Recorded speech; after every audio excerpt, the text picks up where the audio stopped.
In this video, I'm going to introduce basic use of WX Maxima, and we're going to deal with some built-in functions while we're at it. But I thought I'd start out with this quote. This is a quote that I actually meant to have in the first video, but I forgot it. I thought it was kind of interesting and very applicable to what we're doing here. Gottfried Leibniz said this. He was one of the co-creators of calculus, and that in itself is a whole interesting story about the competition between him and Isaac Newton.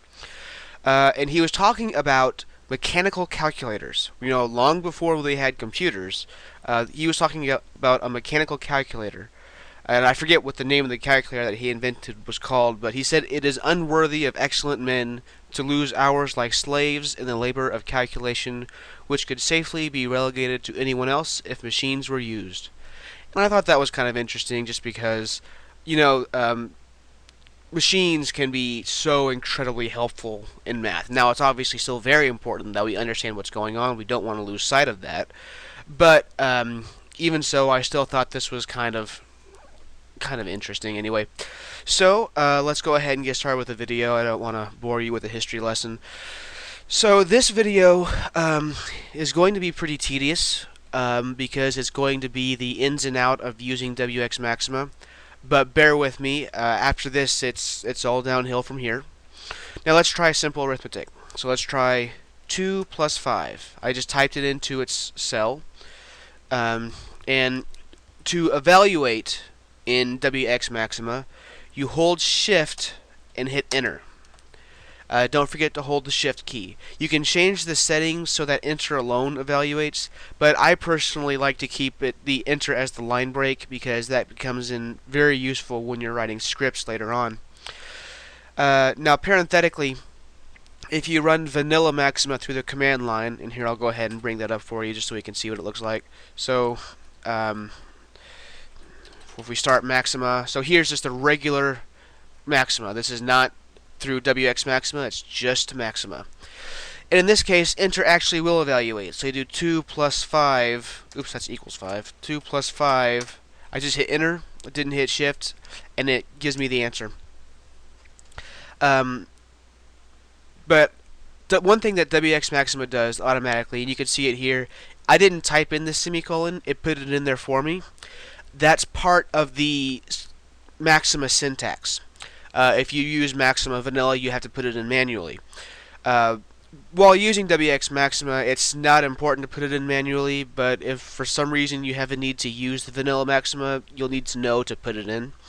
And we also will, whenever we're writing scripts, need to use semicolons, but that's for a later video.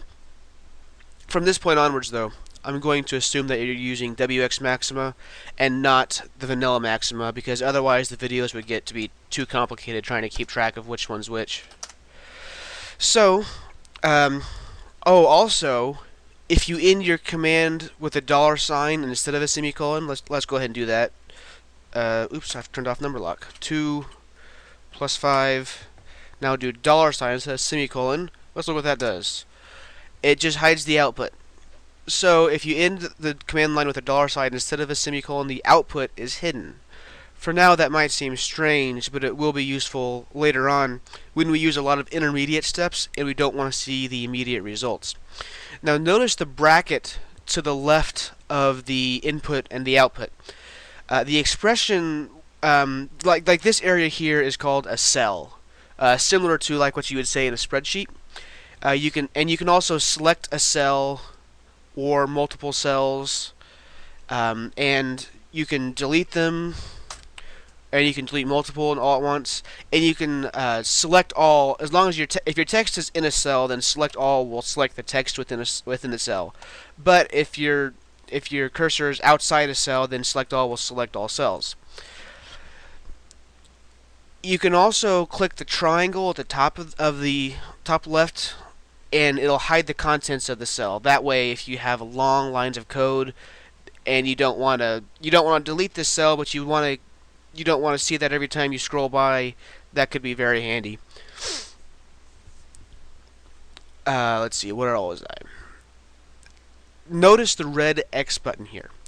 If Maxima is doing a particularly complex calculation that takes a long time to do, or if it's misbehaving, this X button will interrupt whatever Maxima is doing and it'll return control to you. Now it takes about 3 or 4 seconds for it to recognize it, and then it'll say it gives you a Lisp error, but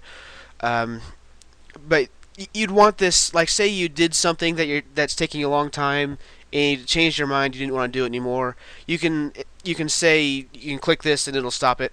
And this area right here that says ready for user input, if Maxima is doing something and it's taking a long time to do it, it'll say Maxima is calculating. So sometimes if it's not really responding, if you try to evaluate a cell, it doesn't do anything. Look to see if it says Maxima is calculating, because that means it's busy. Okay, if you're also Control G, so holding down Control and hitting the G key will do the same thing as the red X. So the formatting for simple arithmetic is pretty similar to most other programs. Like something you'd have, like if you're familiar with the TI-83 calculator series, it's pretty similar to that. Like the 2 plus 5 is addition, 2 times 5 is multiplication. This star, that's the same as shift 8. And you can use parentheses. Slash is used for division, so 3/4 will give you 3/4. If you're like me, you'll be using parentheses a lot, and the caret is used for exponentiation. So this caret, which is shift 6, is used for exponentiation. One thing to note is that Maxima input does not recognize implicit multiplication. So if you have 2x, it is not recognized as 2 times x. See, it gives an error. So 2x, you need to go ahead and put the star in between. Also, same thing here. 3, 4, like this, implicit multiplication is not recognized. It gives me a syntax error. You have to actually put the star in between. So I'd say like 2 times x, and then it'll return 2x, or 3 times 4 will give me 12. That might seem like a disadvantage now.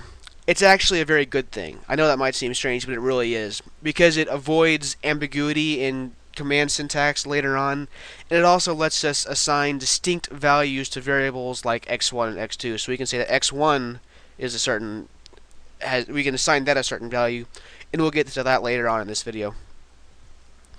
Now with WX Maxima, this is a little bit kind of sort of unusual for CIS programs, but you can go back and edit previous commands. I think you can do that in Maxima and Maple, but for a lot of math programs you can't. Like I know that in MATLAB you can't do that. You have to just create a new one with the old text, and that can be really useful. And also notice that the output has a percentage and then an O and a number. That means that the output is assigned to this variable automatically, and you can recall that output and use it in another calculation by typing in that command. Like let's say, for example, we want to recall this 2x. Well, we can say that it's percentage 08. Oops, I put 9. 08. Note that that's O, not 0, and we want to add x to that. And so we evaluate it. It gives us 3x because percent 08 is recognized as 2 times x. Also, you can also use the percent sign alone. And the percent sign alone will recognize the most recent output. So if I do percent plus x, it'll give me 4x, because 3x is recognized as the most recent output. Now, that's always most recent. That doesn't necessarily mean the one above it. So let's say I want to evaluate this cell again. It's going to give me 5x, because the most recent output was 4x. Even though I'm overwriting it, technically speaking, the most recent output was still 4x. So the percent sign is the most recent output. It's kind of like using answer, like ANS for the TI-83. Now you can also assign values to variables manually, and that's going to be very important later on. You do that by typing the variable you want to use, like I'll say A, and then do colon in the value that you want to assign to that variable, so like 5. And then evaluate the cell, and it assigns A as 5. So if I want to say what is A, it'll return 5. If I want to use A in something else, A is now recognized as 5. What this means then is that Maxima no longer recognizes A as a symbol, but as a number. To clear the assignment and have Maxima recognize it as a symbol again, type kill and then in parentheses the variable. So that means now A is recognized again strictly as A. To clear all variables, and this will also clear all functions too, but we're not there yet, you do kill all, and that will clear all the variables that you have. Now Maxima has plenty of built-in constants, like pi. I'm sure you've seen pi before. If you haven't seen that before, then this program is probably a little bit beyond you. Pi, Euler's number, which is represented as e, and I, which is the square root of -1. So to call them up, you need to use the percentage sign again. So if I want to call up pi, I'd say pi. So if I want to do the sine of, let's make it cosine. Cosine of pi, and it returns -1.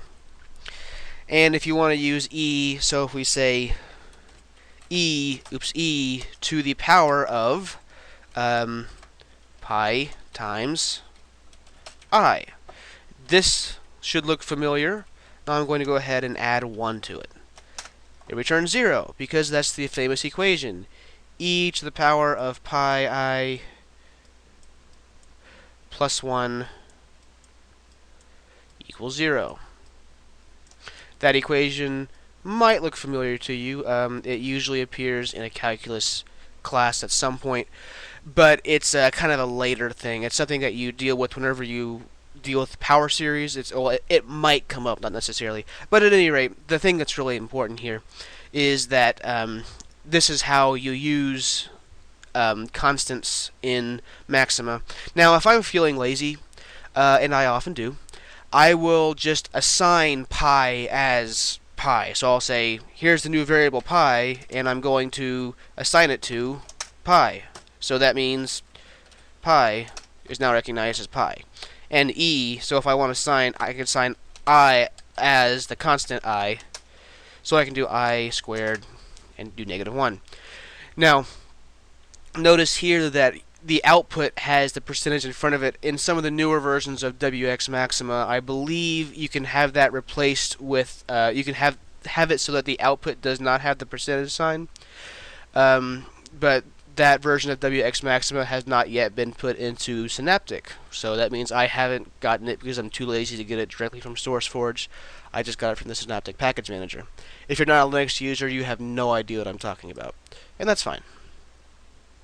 Okay, but we don't always want to express exact answers. If someone says, how long is this road going to be, if you say it's pi miles, they're going to say, what is that? That means nothing to me. So, root 2 miles. Okay, that's stupid. So if we want an engineer solution, we want a decimal representation. And a lot of times we do want an engineer solution. And for that, we use the command float. And I believe that float is in this menu, to float. I've never used it, but I've used the command, I just never use it from this menu. So let's say we want the float representation of the square root of 2. So that means 1.41 blah blah blah blah. So that means square root of 2 is equal to 1.41 blah blah blah. I'm going to clear all this stuff off. Okay, so now for the next thing. Generally speaking, Maxima will do some simplification on its own. Like if I want to do the square root of 60, that's 6, not 60, it simplifies it down to 2 root 15. Or if I want to do x plus 2 squared over x plus 2, it simplifies it just to x plus 2, because this is x plus 2 quantity squared over x plus 2, oops, well, that cancels, so it's just x plus 2 left. So it did some simplification on its own. But it doesn't always do the simplification on its own. So let's say I have x squared plus 4 times x. Remember to put the star in between because it doesn't recognize implicit multiplication, plus 4 over x plus 2. Okay, well, there's actually some simplification to be done here because this top term is going to be equal to x plus 2 quantity squared. So since I didn't write this so explicitly as x plus 2 quantity squared, it didn't automatically simplify it for me. But obviously, I mean, it can still do simplification, it's just not automatic. You can tell it to do different kinds of simplification. So let's clear all this off. Like RATSimp. So this stands for rational simplification, and I use the parenthesis, not parentheses, the I can't believe this is blanking out on me. Percentage, yeah. I got the, starts with the P. So I use the percentage sign to represent the previous output, and I hit enter, and it simplifies to x plus 2. So that's one type of simplification.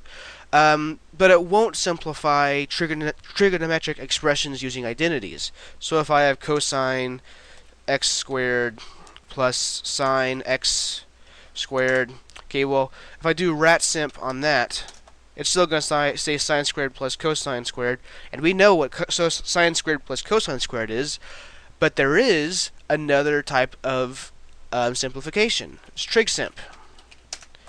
That will use trigonometric identities and simplify down, in this case, to 1.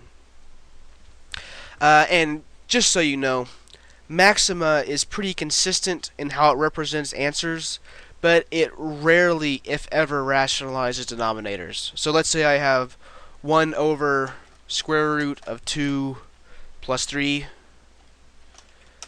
Okay, well, it just wrote 1 over square root of 2 plus 3. It didn't bother to simplify the denominator. It's just not even concerned about that. On the other hand, if I write square root of 2 minus 3 over negative 7, well, this and this, these are actually equal, because this is this once you rationalize the denominator. And sometimes it'll express answers in an unusual... Oops, let me clear that off. Sometimes it'll express answers in kind of an unusual way. Like square root of 125, it doesn't say 5 root 5, it says 5 to the power of 3 halves, which is a little bit strange. And this is my most common frustration with Maxima. Personally, I think this is Maxima's biggest fault. But even though... So it's good to get it out of the way in the first couple videos. Even though, in spite of this, I've gotten amazing use out of this program, you have no idea. But this can still be pretty frustrating. Ultimately, the best way to see if two answers are equal is by using a command that does it. So it says is, and then parentheses equal, and then I'm going to say output of 34, so percent 034 percent 035. What this does is it says are these two things equal, and if they are, it will return true. So it says that the output of 34, which is this right here, and the output of 35, which is this right here, are both equal. So this returns that those two things are equal. And that's often the best way to see if two answers are equal. Okay, so almost everything that we've done so far can be reached in WX Maxima's interface in somehow or another. I mean, I haven't been doing it through it just because I've been a little bit lazy, I guess, because I already know what the commands are. But you can in fact go to these different commands. It'll bring up a prompt. Like if I want to factor out, oops, I forgot that that's how it does that. So you have x, let's say you have x squared plus 4 times x plus 4. Okay, if I press the factor button, it will factor out the previous output. so it factored it out to x plus 2. But later on, we're going to go beyond these buttons, and also there's a bunch of menus here. You can differentiate, you can integrate. I don't even know what that is. I've never heard of it. You can find Laplace transform. I thought that was kind of cool. I don't think I've ever used that function, but because I don't really deal with ODEs very often. There's a lot of matrix stuff under the algebra menu. So later on, though, we're going to be using Maxima's manual, which can be a lot more difficult to gather information from, but absolutely invaluable. It's really amazing, some of the stuff that's in there. And to do that, when you use that manual, you need to look at the syntax of individual commands and possibly some examples if any are available. There is also a command, I'm kind of... This part wasn't scripted, so hopefully this is... I hope this is right. So let's say I want an example of the command factor. Whoa, gave me a lot of examples. So, if you use the command example, it'll give you a... Wow, this is doing some stuff I didn't even know it could do. So it gives you a lot of examples using... Oh, and here's a partial fraction decomposition example. I was going to do that in the next video too, so we'll see an example of that. Substitute is kind of an advanced command, and we'll get to that in a later video too. So a couple of final thoughts for this particular video. If Maxima is misbehaving in a really bad way, you can restart Maxima from the menu. So you go to Maxima, restart Maxima. This will, I'm going to delete this cell because it's in the way. This will completely restart the Maxima program. It will not restart WX Maxima. This is kind of a technical thing. It will not restart the front end program, which is WX Maxima, but it will restart Maxima itself. So that means that the back end program has been restarted. None of the variables are recognized any longer. Basically, it just means you're restarting Maxima. So if it starts doing funky things, that probably means that you inadvertently, and I do this all the time, it probably means that you inadvertently defined a function in such a way that it's doing strange things. And that means you just go to Maxima, restart Maxima, and it fixes it for you, generally speaking. Lastly, Maxima can save projects. You can do Control S and it'll... Whoops. It will bring up a menu, and you can save it as a WXM file. So it only saves input strings, though. It doesn't actually save output. So you need to reopen. When you reopen the project, you need to reevaluate all the cells. That includes saved variables and functions and things like that. The next video will include more of WX Maxima's built-in functions, and from here on out it should be significantly less tedious. And hopefully in the coming videos you'll see some of the incredibly useful things that Maxima can do and why I think it's absolutely fantastic. Alright, I will see you in the next video.